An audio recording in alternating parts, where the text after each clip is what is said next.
a pleasure to have you here, along with Dan Canstrom and Tim Kars and Bonnie Waldron.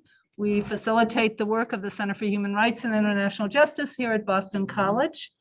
And it is our great pleasure to have survived long enough to have Avi Chomsky back with us today to share with us some of her reflections about one of her dozen books. This one is called Central America's Forgotten History. And if you haven't read it, I strongly recommend it. And we have someone here who can help you get a hold of it afterwards with a discount. The subtitle is Revolution, Violence, and the Roots of Migration, and could also be Memory and Who Remembers What and How People Remember What.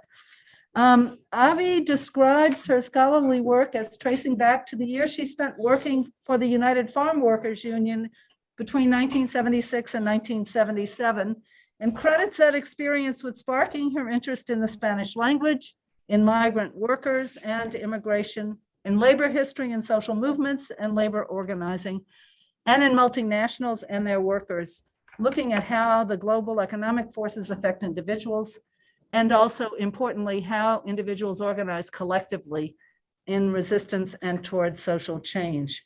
She is a professor of history and coordinator of the Latin American Studies program at Salem State University here in Massachusetts. And we're delighted to have you back and to have you presenting about this book. But I also want to mention that Avi has another book coming out in a little bit less than a month, which is called Is Science Enough? 40 Critical Questions About Climate Justice.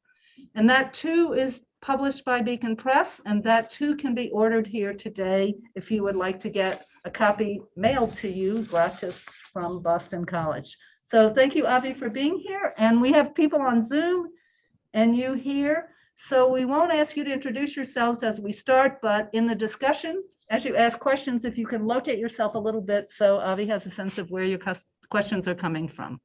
Thank you. Thank you.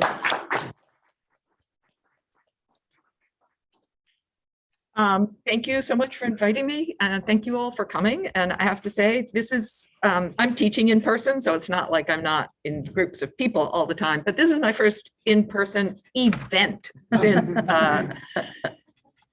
February of 2020. So yeah, it was fun coming in here, and thank you for all being here. So yeah, I want to start with a small anecdote, and then I want to, because as Brinton and I were talking about this, Brinton said, you know, everybody's thinking about Ukraine, and of course, everybody's thinking about Ukraine up in Salem too, and so we've been spending a lot of time talking about that in my classes, including in my Latin American history class. And you know, I think the theme of what do we remember and how do we remember it? How do we construct history? My department, I'm a historian, my history department is so divided over this issue that we're practically not talking to each other. And part of what we're divided about is which history is the relevant history to look at here. And I think that's a big question in Latin America too. Of course, Latin America is, there's no single Latin American position because Latin America is quite politically divided as well. But that some of the fault lines also fall down around, or at least as the political positions are elaborated, what's the relevant history here? So I want to talk a little bit, and I guess I also see a connection, not just in the importance of how we see history to how we create an analysis in the present, to war, to refugees, and to immigration causes of migration and migration policies, which also have a lot to do with how we think about those is closely related to how we construct our histories. So I want to try and tie all that together in about 25 minutes. But I'm going to start with a little anecdote, which is about my brother-in-law, who is Nicaraguan and who I thank profusely in the book because the Nicaragua chapter was one of the most difficult ones to write. I lived in Nicaragua back in 1987. But I have not been back since then. And of course, Nicaragua is one of many Latin American countries that is very polarized politically right now. And it's almost like same thing with when we talk about Ukraine. Every single word you use places you on one side or the other of political divides. So I had a big argument with a colleague about the word unprovoked, which in every single news article or politician speaking about Ukraine, that the word unprovoked is going to come up. And I was arguing with my colleague that that the word unprovoked is being used to deny history. It's being used to say, let's not talk about history because we already know that this was unprovoked. So therefore, if you talk about history, you are denying that it was unprovoked, and therefore you're justifying aggression and death. And so same thing with Nicaragua, writing now about not so much both the revolutionary period of the 1980s, but also recent events. Anyway, so my brother-in-law helped me navigate some of this. Like, when you use that word, this is what it's going to be taken as. So yeah, that was a very difficult chapter to write. I'll talk more about that as we go on. But now my brother-in-law lives in Mexico City, and he teaches. He's also a Latin American historian. That's also why he was helpful with the chapter, not just because he is Nicaraguan, and participated in the revolution, but also because he's a historian who's devoted his life to studying it. So he teaches both at the National University in Mexico, the UNAM, and at the National University in Nicaragua, the UNAM.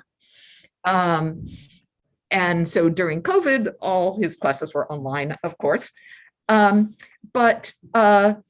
of course, I haven't seen him since COVID started, but of course we talk about vaccines. And I talked about how difficult it was to get my appointment when the vaccine finally came up, and he got his vaccine he was in Mexico when it started. So he's been in Mexico then since.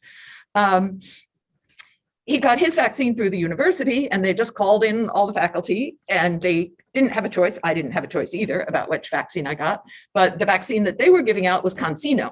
It's a Chinese vaccine. It's not one of the big Sinopharm, the ones that China produced a lot of, that's been used all over the third world.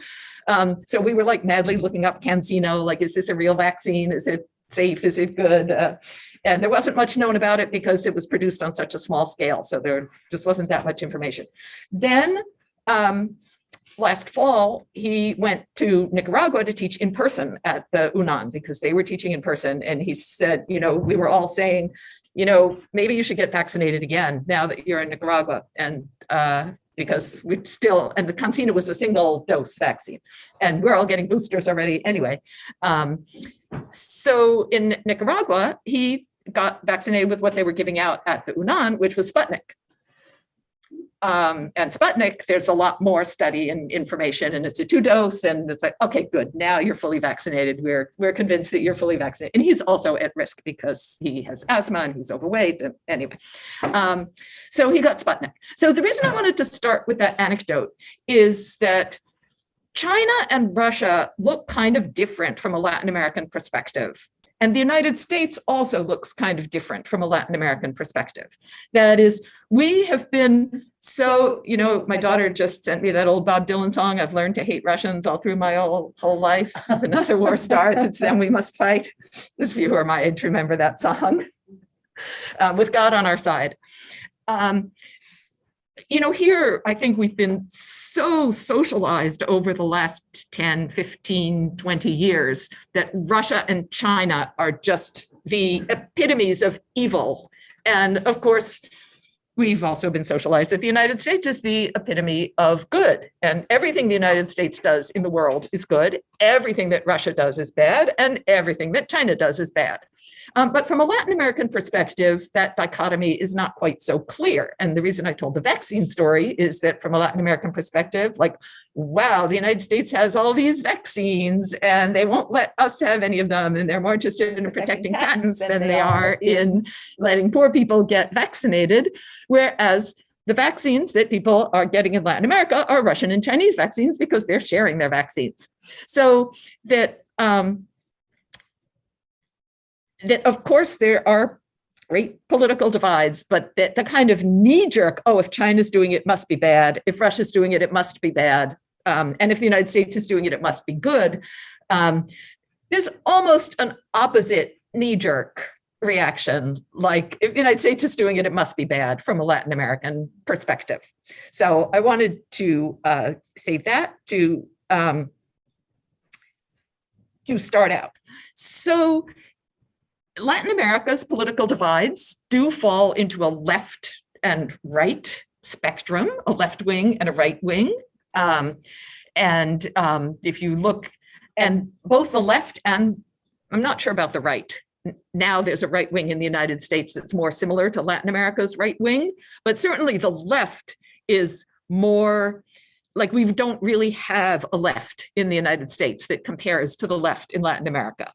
We have a sort of a liberal spectrum of the Democratic Party. And I would say that what we see represented in Congress is pretty much our spectrum.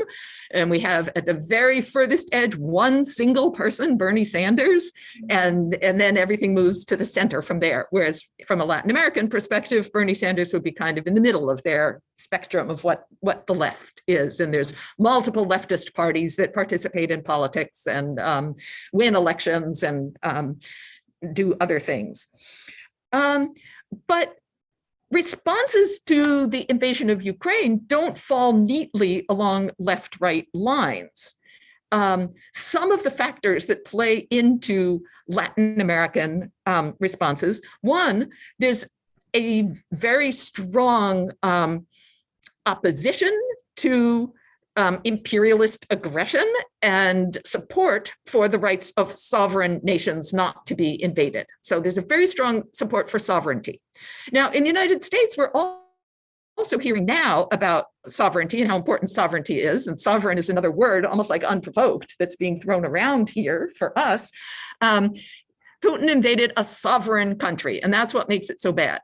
And I've always been a little bit skeptical of that because, like, is it worse to bomb and kill people if they're sovereign than if they're not sovereign? And if you think back to 2003, what we were hearing was he used chemical weapons against his own people, right? And I had the same response then. Like, is it worse to use chemical weapons against people in the country you're in than it is to use them against people in another country? So I'm a little bit skeptical of this notion of sovereignty. And I also feel that, like, why does it matter, first of all? And second of all, sovereignty is always compromised in today's world. No country is really sovereign, certainly no small country, but, we have military alliances, we have free trade agreements, we have international agencies like the World Bank and the IMF. So sovereignty is infringed on all the time. Countries voluntarily cede some of their sovereignty, like in the EU, or they have rules imposed on them from outside that violate their sovereignty. But from a Latin American perspective, I think the defense of sovereignty comes from a slightly different place.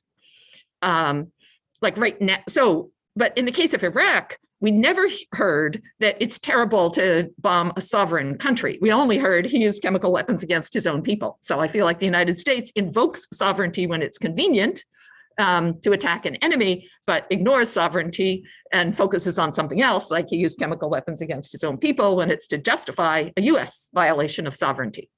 So I think that hypocrisy is very clear to Latin Americans, that the United States only cares about sovereignty sometimes and doesn't other times. But in Latin America, the commitment to sovereignty is, I think, much more consistent because their sovereignty has been violated so many times, mostly by the United States, but also their borders are really important to them because there's been like all borders in the world are arbitrary, right? If you study history, all borders are arbitrary, and there's no country that's ethnically homogenous and where there's a border that neatly divides the Hungarian speakers from the Ukrainian speakers and or the French speakers from the Spanish speakers, or any border really. Nation states are imagined communities. But the respect for sovereignty keeps countries from going to war with each other. So even if they don't like their borders, for Latin Americans, they also have suffered many inter-Latin American wars over like where exactly should the border be. And most of them are more interested in peace right now than they are in saying, well, actually the border should be 1 mile further there. We're going to start another war and kill a lot more people because of that. So sovereignty has very practical purposes. It has ideological purposes in terms of opposing US intervention, but it also has very practical purposes in terms of keeping peace among the countries of Latin America. Let's just respect the borders, whatever. We don't like them, but let's just keep them. So what about left and right in Latin America then? During the Cold War, it kind of made more sense if the socialist bloc was providing a counterweight to the United States in terms of not necessarily military aid in most cases, but at least ideological and political and economic support for left-wing governments. Certainly the Cuban Revolution, the Nicaraguan Revolution, socialist Chile. There was a sense that the United States and the USSR represented these sort of left and right poles. But that's really not the case since 1990. So what does Russia represent in terms of left-right divisions in Latin America? There's certainly some right-wing politicians like Bolsonaro in Brazil, who are like, go Putin. There are certainly center-right, everything the United States does, we're going to follow because we are the lapdogs of the United States. So it's like all of a sudden, even though if you look back a year or two, the United States was very critical of Ukraine's so-called democracy and all of the lacks of freedoms in Ukraine and the movements towards restricting democratic freedoms even more in Ukraine under the current government. But now Ukraine has suddenly become a paragon of democracy. So Latin America, there's much of the center of the Latin American politics is supporting that too, which then leads to the reflexive anti-Russian position. In addition to, I mean, I don't think there's anybody except maybe Bolsonaro and, you know, the far, far right that actually supports the Russian invasion.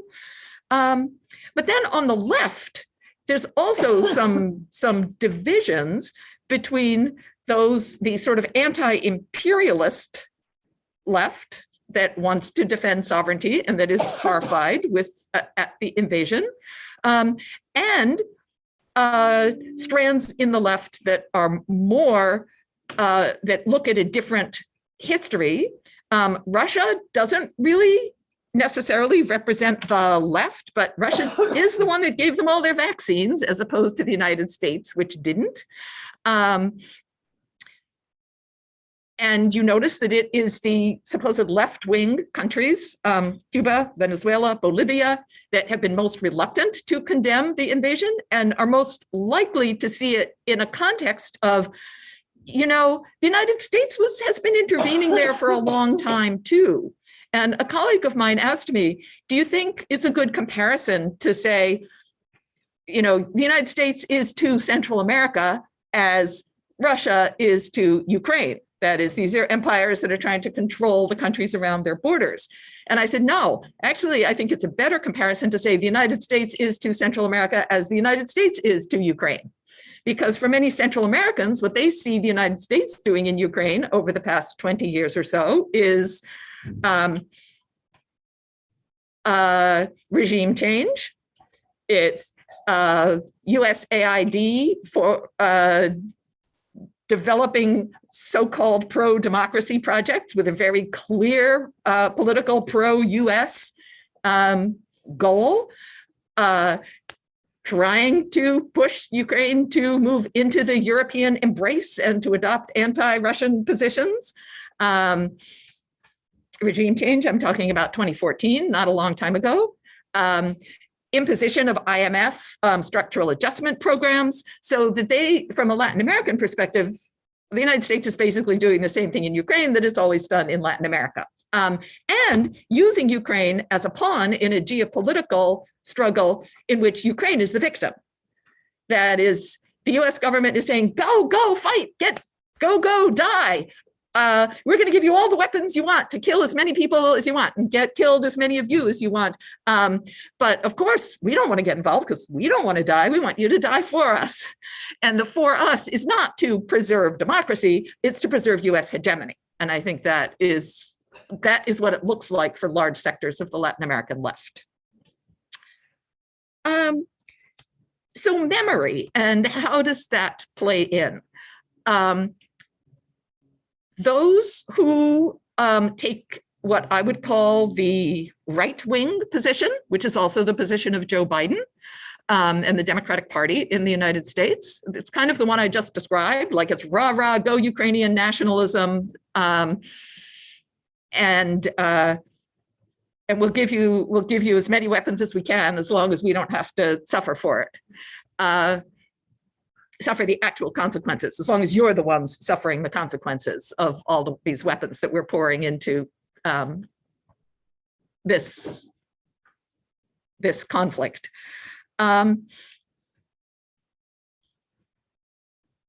So they point to a long history of Russian and Soviet expansionism and desire to control Ukraine. And they go all the way back to prior to the Russian Revolution in order to sort of construct Putin as the heir to an unchanging, long Soviet desire, culture.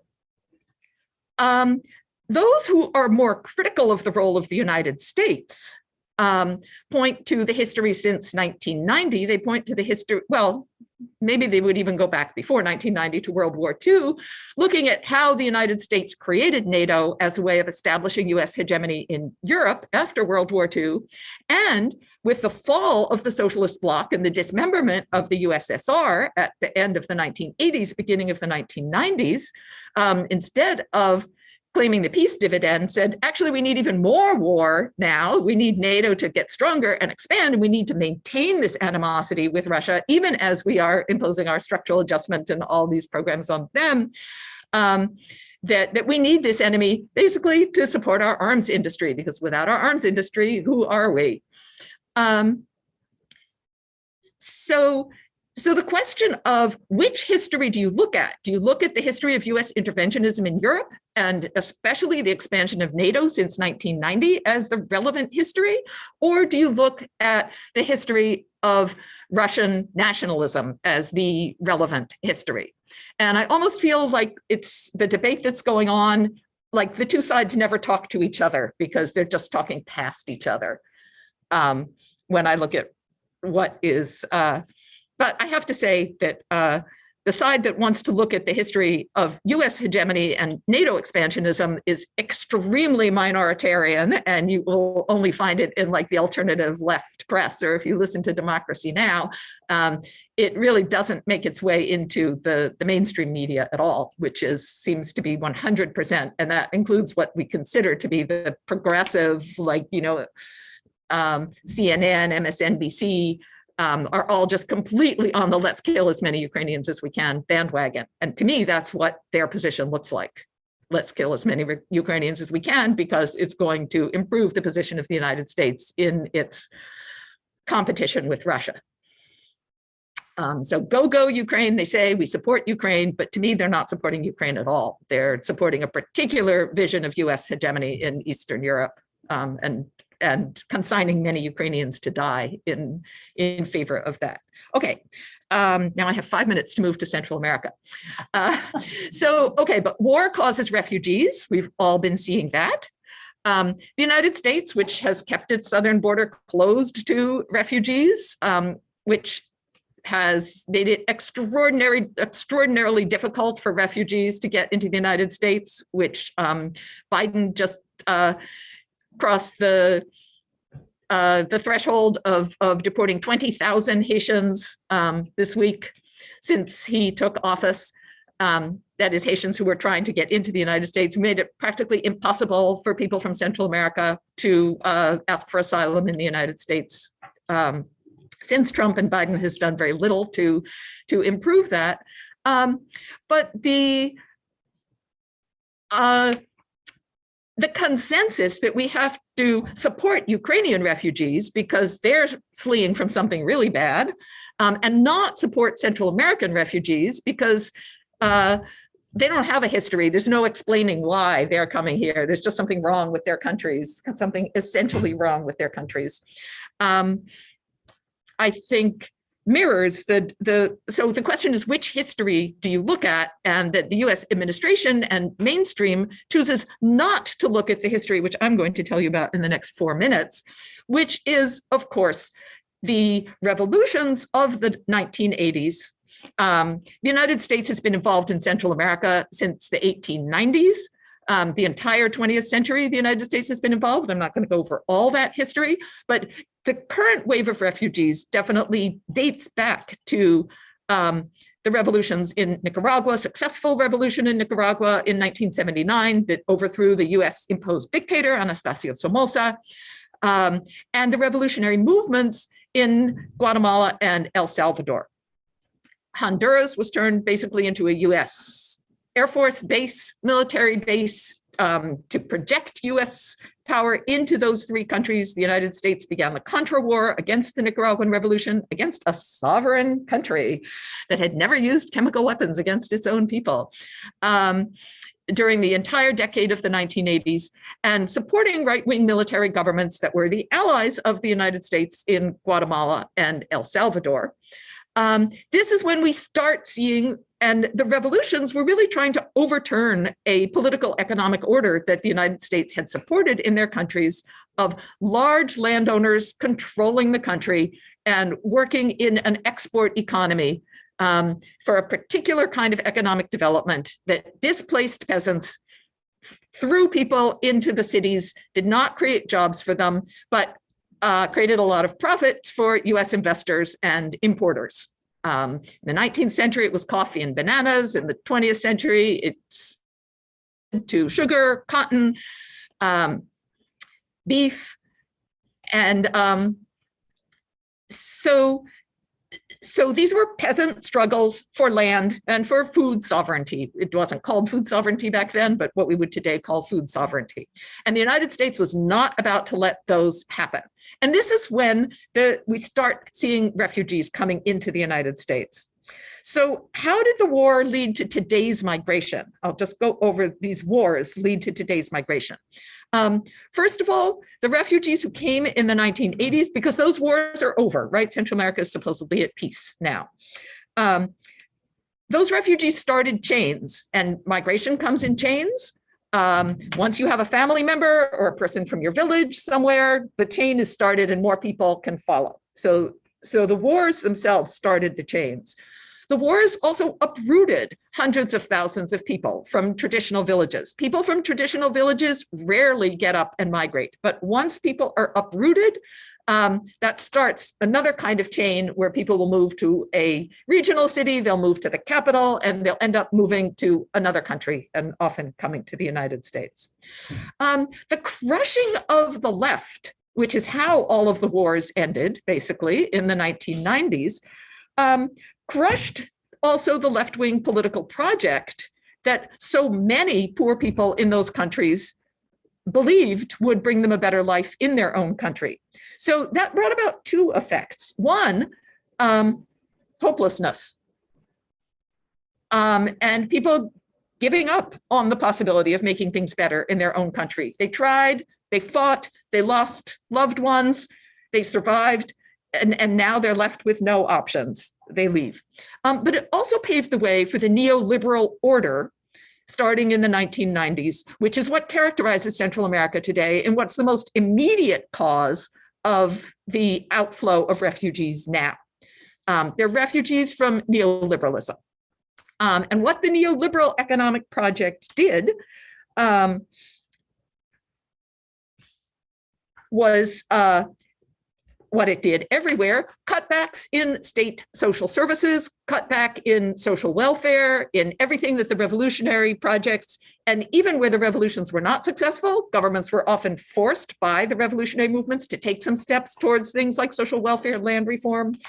So crushing of all of those things, government cutbacks, privatization, privileging of foreign investors, signing of free trade agreements like CAFTA, which was signed in 2005 and slowly implemented in the different countries, that protect foreign investors and protect an economic project of maquiladoras, the outsourcing of labor-intensive production, the creation of free trade zones where the country's laws don't even apply, what they call non-traditional agriculture, a new wave of growing things like broccoli and snow peas, again, aimed at the export economy, again, pushing peasants off their lands. Non-traditional agriculture also in terms of biofuels, some palm oil tree projects are some of the biggest issues in Honduras in terms of pushing peasants off their lands and replacing subsistence agriculture with export agriculture. Tourism and extractivism, mining and energy resource extraction. All of these things are exactly what the revolutions were fighting against, and are further destroying the possibility for poor people to survive in their countries, and the alternatives. So this is the neoliberal economic model that really we have to understand the revolutions and the crushing of those revolutions to understand just how thoroughly neoliberalism has been able to implant itself. I'll just mention one more thing, which is debt and NGOs. So with the this is the last thing, because I want to make sure we leave time for discussion. I have so much in my notes here, of course, but let me just say something about NGOs and debt. With the retreat of the state from any kind of social welfare activities in the country, there's been a flood of NGOs into Central America, trying to create small-scale economic development projects that often have exactly the opposite effect. Like supposedly the goal is to keep people at home. Well, these are foreign NGOs. People come in with all their resources, all of their nice fancy stuff. People say, oh, well, I want to go where I can get that stuff too. A lot of the NGO projects are creating things for sale on international markets. And they are funding micro projects, little micro loans. You've all heard about micro lending, which once again has exactly the opposite effect, because in these extremely poor and marginalized areas, there's really no business project that can help people survive in the absence of any kind of functioning state. So a lot of the money that's poured in is actually turned to the one economically viable alternative that people see, which is paying a coyote to cross the border and come to the United States, where you can actually earn a decent wage by Central American standards and send money home. So this neoliberal model is 100% dependent on remittances. Remittances are absolutely essential to the functioning of this order. So of forcing poor people out of their homes to work for substandard wages in the United States, to fund the survival of their families in Central America, to enable the export-oriented, low-wage neoliberal project to flourish there. So I will end there and take questions on that cheerful note. Okay, as Dan often reminds me, no, we prioritize students for questions. And then we go to faculty. Let's see, we have a number of students here. So who has a comment or a question that you would like to put forward? Maria. I have people on Zoom. Okay, should I?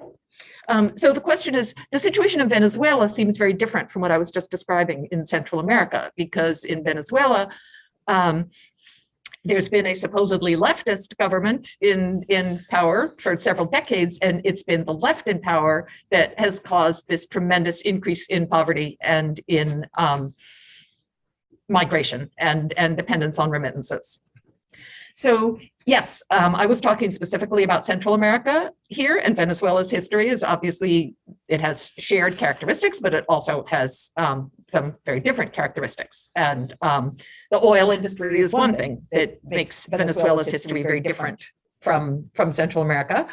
And the Bolivarian Revolution is something else. And I should also mention, though, that the left is in power in this supposed left, the heirs of the, so I mean, what's happened to the left after the crushing of the 1980s revolutions in Central America is a whole other topic to talk about. So, you know, does Daniel Ortega, this is why my chapter on Nicaragua was so complicated, but do the Sandinistas today and Daniel Ortega represent a leftist alternative in Nicaragua? Or rather than making it a yes/no question, because I think it's too complicated to answer with a yes or no, in what ways does the current iteration of the Sandinista party represent a leftist alternative? And in what ways has it turned into a personalist autocratic dictatorship? And I think the same questions can be asked about Venezuela. Like, to what extent is the Maduro government a leftist government? Certainly, there were strongly leftist aspects to the Bolivarian project, especially in its early days. And I don't think those have completely vanished, but I'm not sure that we can completely call it a leftist government today either. It depends on how we define the left, of course. And as I was saying, the left in Latin America is also divided into many tendencies. But I guess I would say, so the great advantage of Venezuela under Hugo Chavez was oil wealth, right? So given the resources, the Chavez government was able to implement strongly redistributive policies. So that makes it leftist. But when oil prices crash and when the United States imposes strong sanctions, those resources have basically dried up. So I would say that Venezuela's current government tries to ride on the coattails of some of the prosperity of the early Bolivarian years and the projects of the early Bolivarian years, but in a situation where the resources are not there. And there's a lot of different reasons that the resources aren't there. They have to do with international oil markets, they have to do with US policy, and certainly, you know, I think Venezuelans on the left can sympathize with Ukraine in thinking about how the United States tries to implement regime change and tries to promote what it calls democracy through all of these different ways. And, you know, USAID seems very innocuous to people in the United States, but not necessarily to people in Latin America who've seen how it has been used to try to destroy and undermine the left in Latin America.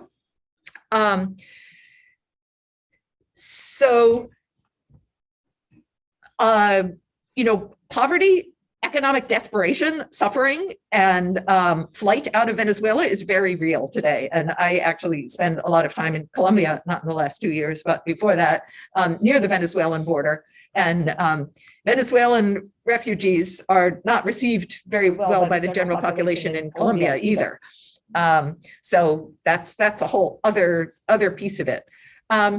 You know, sometimes when people are fleeing what the United States calls leftist regimes, the United States has tried to use those migrants, granting them refugee status, welcoming them into the United States as a sort of a strategic geopolitical act to say, you know, this shows how bad the left is because look at these poor refugees who are fleeing from a leftist government. That's not happening all that much in the case of Venezuela. I don't see that the United States being extraordinarily generous with Venezuelan refugees. But that definitely played a role also in the 1980s. and continuing today as to why the United States doesn't want to accept Central American refugees, because in geopolitical terms, it's inconvenient.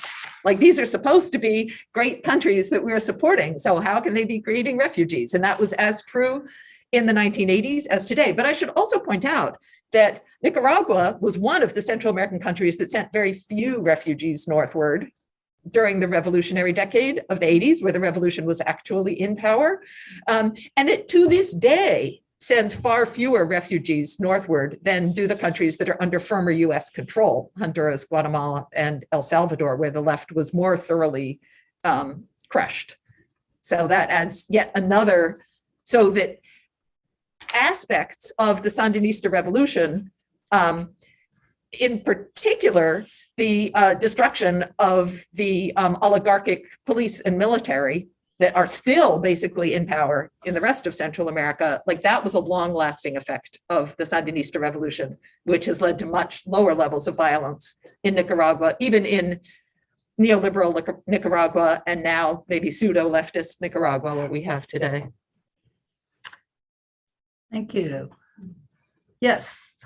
Hi, I'm Laura. I study macro social work in the global district. I'm also in human rights and international business.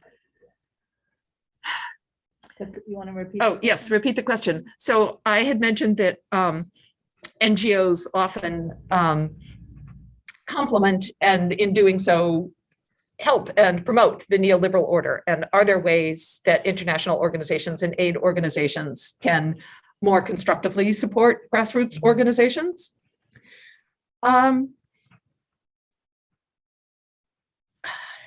That's a tough one. One of my favorite aid organizations is Oxfam. And one of the reasons that Oxfam is one of my favorite aid organizations is that it's not just an aid organization. It has an extremely strong educational component. Educational in terms of the publics of the powerful countries like Great Britain and the United States that actually are the ones setting the rules of the international economic order that is creating the poverty in poor countries. So that, I really don't think that well-meaning individuals and their little pet projects on the ground are going to, they may help some individuals and they may have unintended consequences. And that's also true for even Oxfam's on the ground projects. But what I feel makes Oxfam's projects different is that they are understood and promoted and used in a context of challenging the international economic order and the rules of the game that are what are causing the problems to begin with. So, there are desperately needed basic needs in health, in education, in access to clean water, in access to latrines. But individual privately funded projects basically put too much power in the hands of undemocratic systems and organizations. So, Bill Gates is fighting malaria. Why is the fight against malaria the most important fight? Because Bill Gates said so.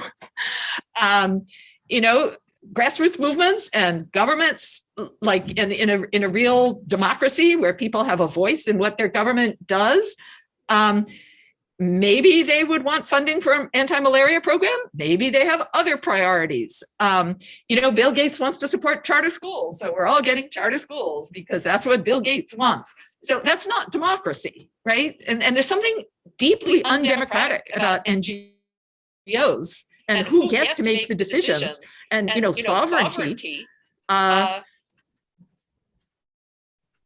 said I was kind of skeptical of sovereignty, but if you pair sovereignty with actual democracy, and by actual democracy, I mean people having a voice in their governments, in the decisions, people should have a voice in the decisions that are made affecting them.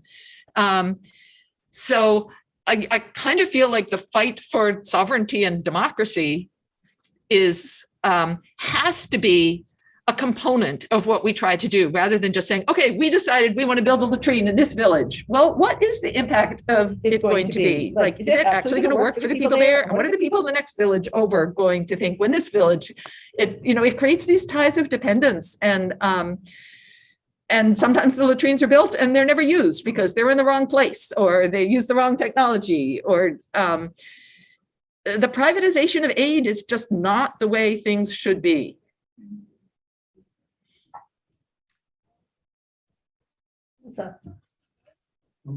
Mustafa Bala, members of the students.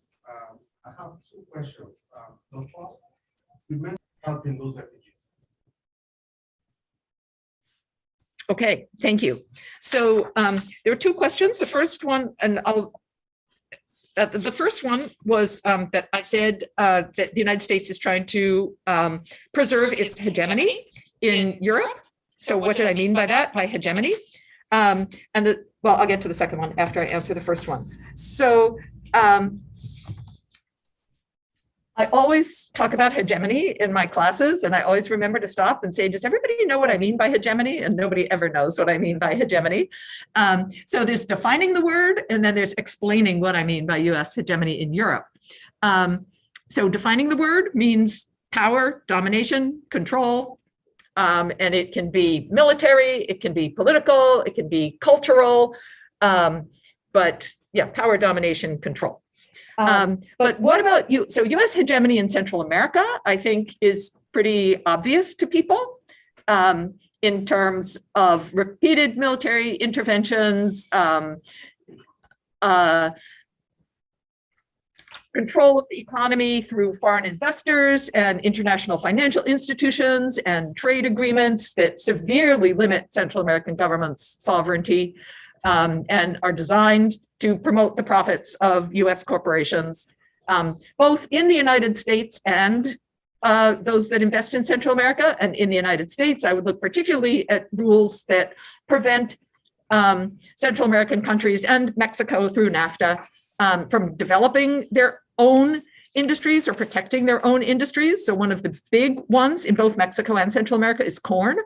That is protect US corn producers by making it illegal for Central American countries or Mexico to support their own corn farmers, to guarantee their land rights, to support the price of corn, to subsidize inputs into corn production. So these are corn producing peasants, have been like the backbone of Mexican and Central American history since pre-colonial times. And the United States is bent on destroying that option in Central America and Mexico in order to promote US corn producers. So that's what I mean by hegemony in terms of Central America. In terms of Europe, I would say that NATO, and this is where like the debates about history. So if you look at the end of World War II, so many of the world's countries were destroyed at the end of World War II. Japan was destroyed. Germany was destroyed. The USSR was destroyed. Pretty much every European country was destroyed. There was one superpower at the end of World War II. And that was the United States. We were the only wealthy, powerful country that was practically unaffected by World War II. There was no fighting in our territory. The numbers of people who died compared to our population were infinitesimal compared to all of the other countries I just named. There was no infrastructure destruction. And we had used federal policy to promote all of these weapons industries, and we had the only nuclear bombs. And so, US diplomat George Kennan said a couple of years after World War II, we have 6% of the world's population, and we use 50% of the world's resources here. And so our diplomatic challenge in the decades to come is going to be how to preserve that inequality without making people angry or jealous about it, but we have to preserve it. And that has basically been US diplomatic policy since then. And if you look at Biden's most recent Indo-Pacific plan, it begins by saying, we are an Indo-Pacific power. We're an Indo-Pacific power. Why are we an Indo-Pacific power? But we are, according to Joe Biden. And it's basically about preserving that our access to the wealth and resources of the Indo-Pacific. And using our enmity with China as to make sure that China doesn't compete with us for the resources of the Indo-Pacific, because we want them all. But in Europe, this meant, and continues to mean, first of all, US military bases all over Europe. Does any other country have military bases in Europe? No. Especially Germany and Japan. They basically live off of US military bases. So our military presence is absolutely there. Interventions, both soft and hard, to destroy the left, which was basically the anti-Nazi resistance in Europe, and to bring the right wing firmly back into power in places like Greece, Italy. And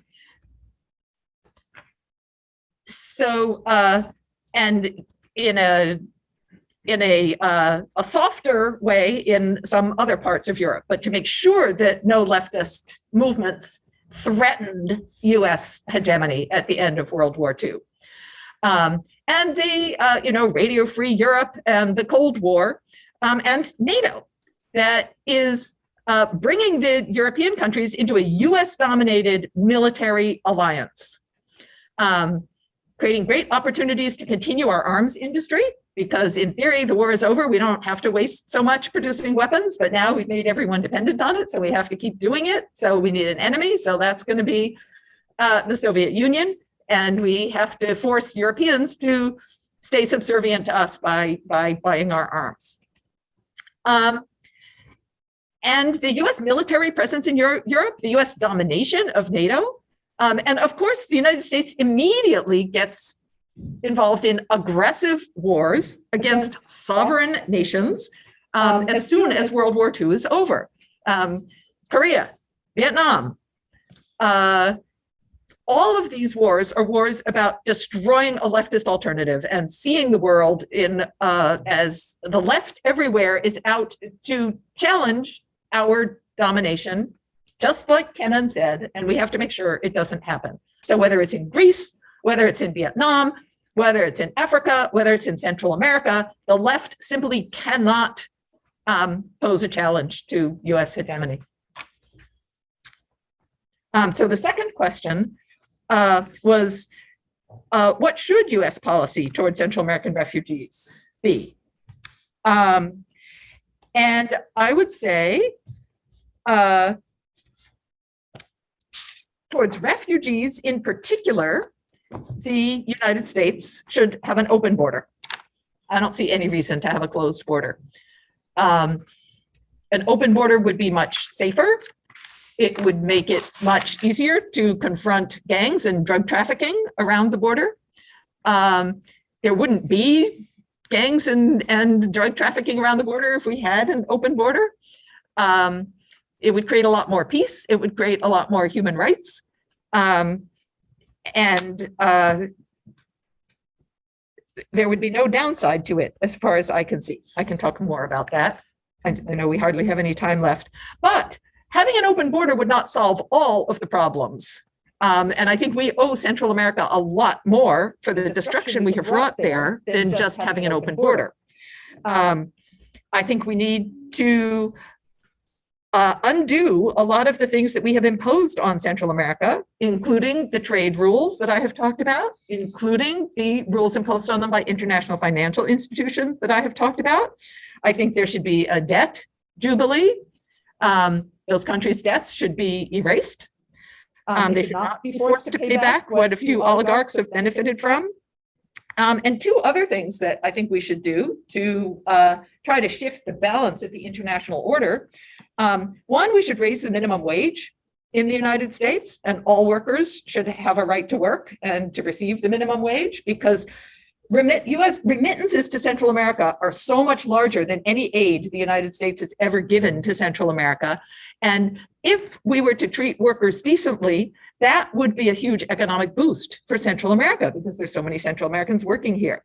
And finally, we need to stop using fossil fuels in this country. We are the biggest user of fossil fuels. We are the ones causing climate change, and climate change is one of the big stressors that is pushing Central Americans out of their home into the border.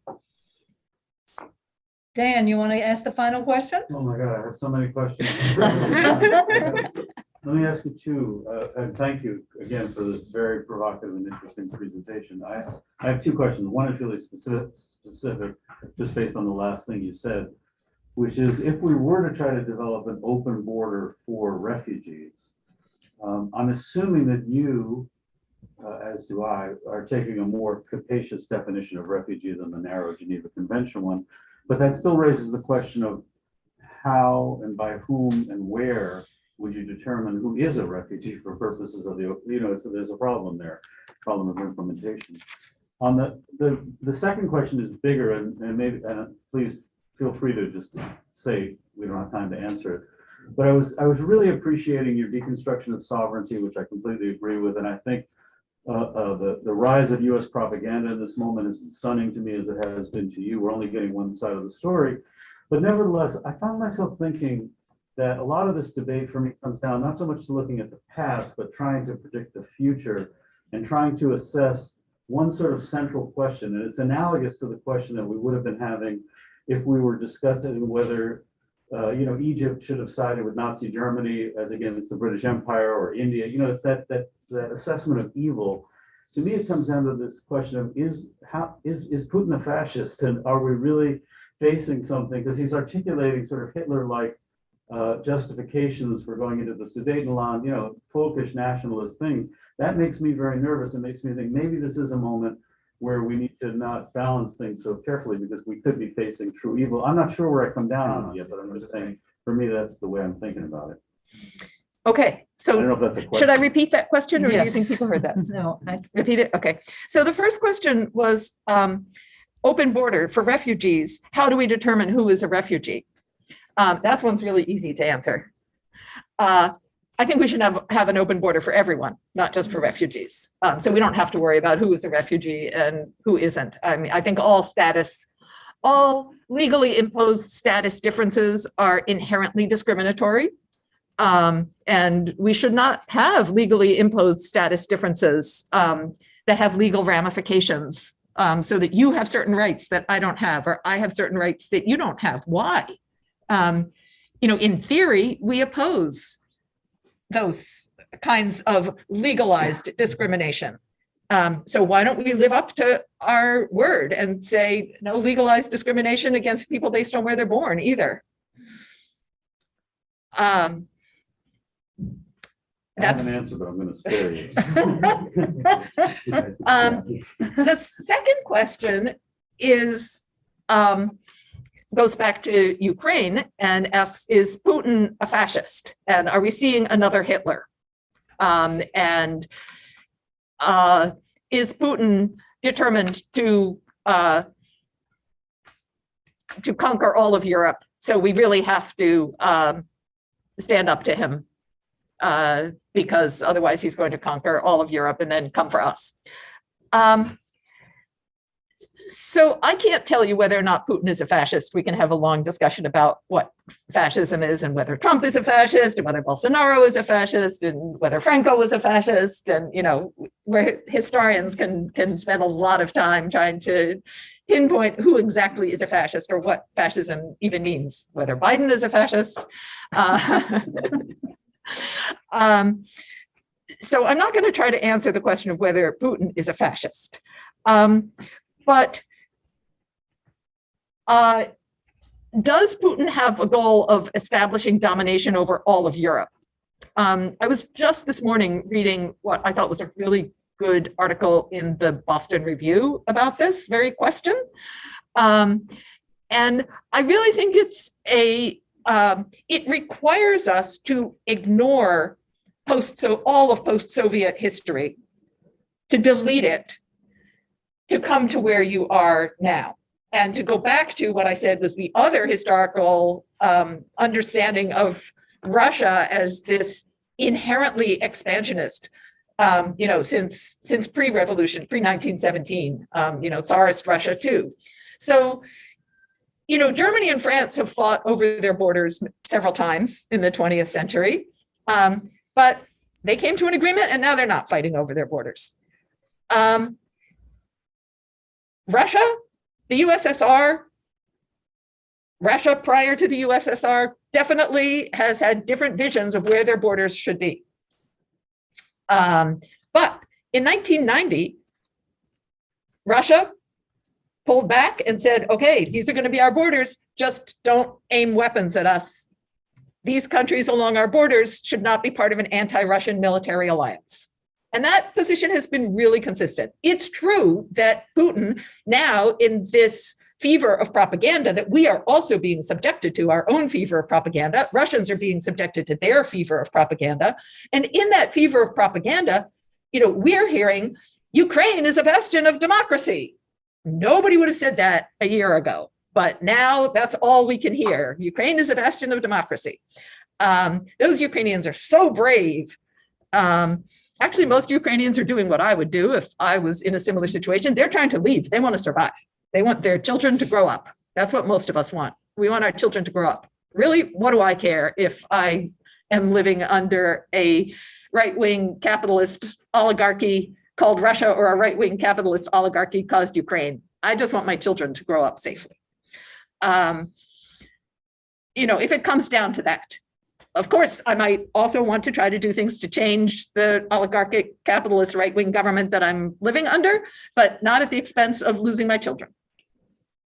And that's what most Ukrainians seem to be saying too. So I'm not surprised at that. I'm not blaming them for that. I would do exactly the same thing.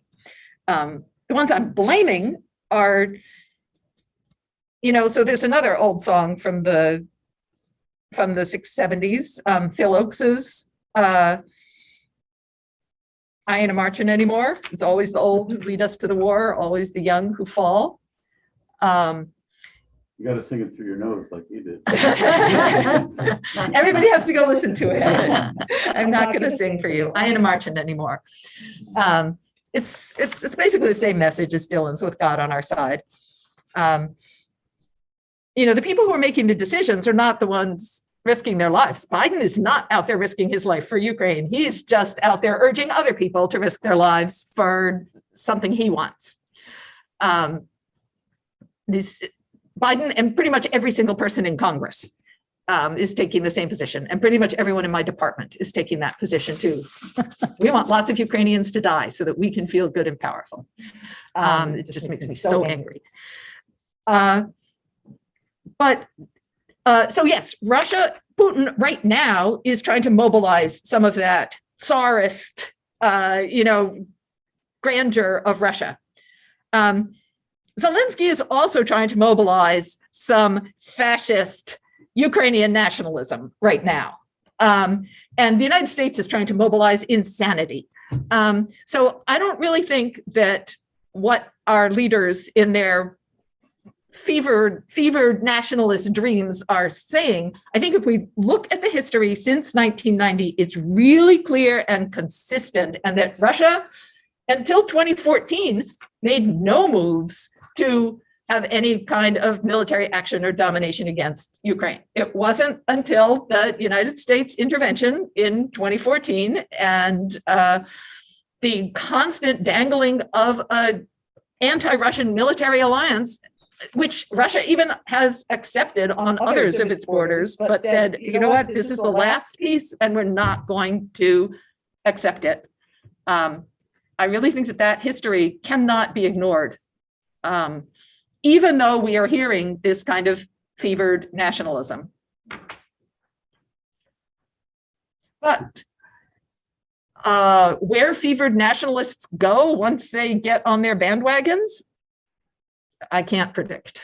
But I don't think that we should be acting on the assumption that we know where it's going to go. Therefore, let's make it worse and guarantee that it's going to go there. Thank you for that incredibly provocative presentation.